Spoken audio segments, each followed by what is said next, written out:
Hi, today I'm here with JOCELYN Hugh. JOCELYN has a background in influencer marketing, media buying, tech, and now she is a marketing manager at privacy.com. JOCELYN, thank you so much for being with me today.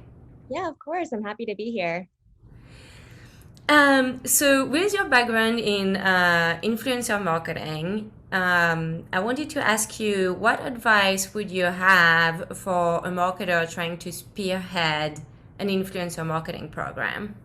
hmm I have two main pieces of advice. I think the first is that you have to really keep the main objective in mind that influencer marketing is all about relationship building, period.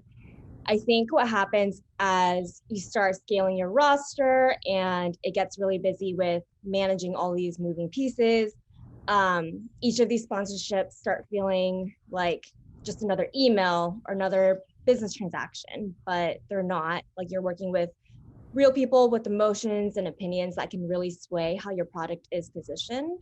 So, really, your job with creating an influencer marketing program is to not only find loyal customers who also happen to have large following bases, Mm-hmm. but you also want to create a reason for them to want to work with you. So, you need to continue to find a way to add value to them by fostering a relationship to them with a product.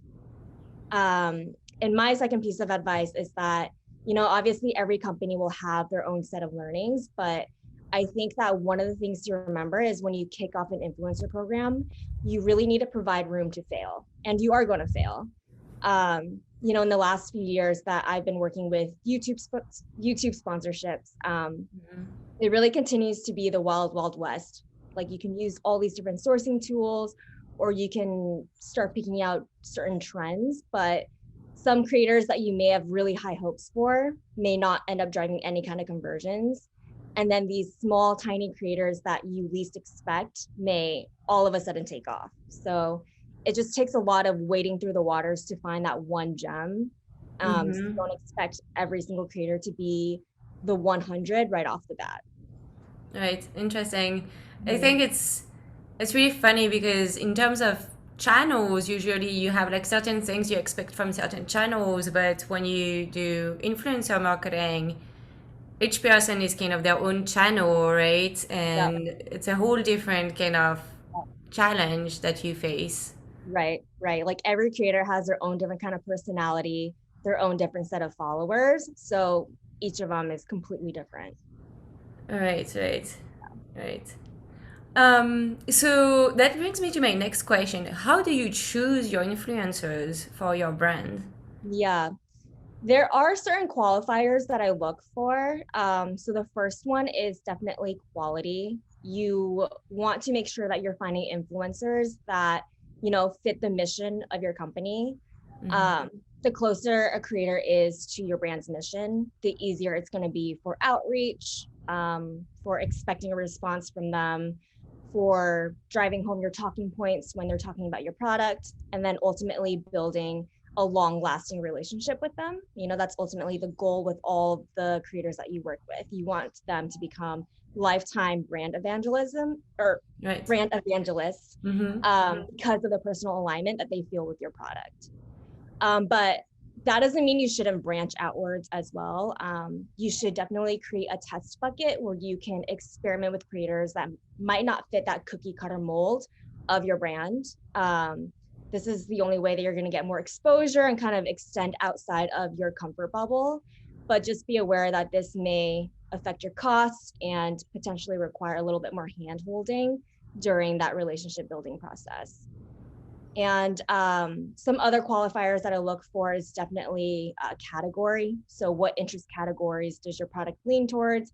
Is it more tech, more business, beauty, food, or drinks? Start there. You're definitely going to find your most engaged users in this set of people. And then Right. after that, I would do a Google search around your product, or even check social media. So, like, check Reddit, check Twitter to see who is talking about your product, what other topics are they talking about, and what these audience profiles might look like. And that will help you start sourcing other, interest threads where people who might be interested in your product will be. And then finally, I would say do your due diligence and your research.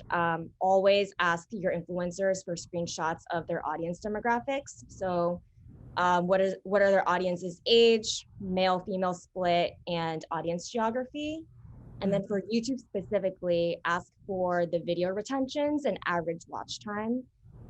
These metrics will help you gauge audience affinity and also determine where you should place the ad integration. For instance, if one of your creators has an average video drop off within the first minute of the video, don't expect to see really strong performance if you've secured a post roll. So these are just things to keep in mind when you're looking for different influencers, right, and also negotiating with them as well.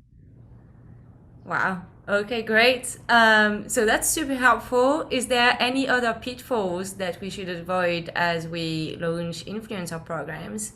Yeah, I would always say double check for engagement. Sometimes it's really tempting to find an influencer who has 5 million subscribers for a really cheap rate. But then when you look at their average video views, they only have like 5 to 10,000 views per video. You know, there's definitely something off there. So do a double check on that to make sure that you're actually getting the most engaging creators.